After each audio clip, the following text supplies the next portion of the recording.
A aventura de Joao no Bosque Encantado. Era uma vez um coelho muito curioso chamado Joao, que vivia à beira de um bosque cheio de segredos. Os adultos sempre dizem: não entre na parte mais densa da floresta. Joao, lá moram criaturas mágicas e desafios perigosos. Mas Joao adorava aventuras e, certo dia, decidiu desobedecer. Com uma mochila cheia de cenouras e coracao cheio de coragem, ele seguiu por caminho de pedras brilhantes que nunca havia notado antes. De repente, ouviu sussurro. Siu, menino coelho. Era uma árvore falante. Seus galhos semejavam como bracos, e suas folhas tinham cores do arco-íris. ¿Por que estás aqui? Perguntou a árvore, com voz de vento. Quero descobrir o segredo do bosque, respondeu Joao, erguendo a cabeça. Então terás de provar tua bondade. Encontrei o cristal da aurora, escondido na caverna das sombras. Ele traz luz à escuridão. Joao tremeu, mas concordou. No caminho, encontrou riacho encantado que cantava cantos tristes. ¿Por que choras? Perguntou o coelho.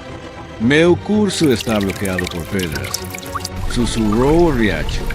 Joao usou suas patinas ágeis para remover as pedras, e a água voltou a fluir, brilhando como diamante. Mais adiante, uma raposa ferida estava presa em espinos.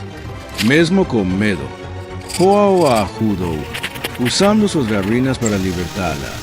Obrigada, pequeno herói, disse a raposa, transformándose en uma fada. Leve esta pena mágica. Ela te guiará à caverna. Seguindo a pena dourada, Joao chegou à caverna das sombras. Lá dentro, o dragão de escamas azuis guardava o cristal. ¿Por que devo te dar meu tesouro? Rugiu o dragão. Para trazer luz ao bosque e para que todos vivam em paz, disse Joao, oferecendo uma cenoura de sua mochila.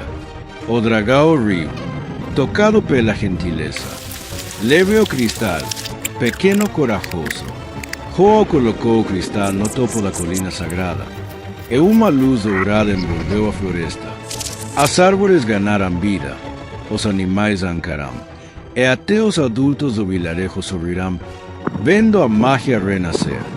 No final, Joao aprendeu que aventuras exigem coragem, mas também bondade. E, de vez em quando, até os menores podem ser os maiores heróis. Moral: gentileza e coragem abrem caminhos, e ajudar os outros é a maior das magias. Fim. Estrela brilhante.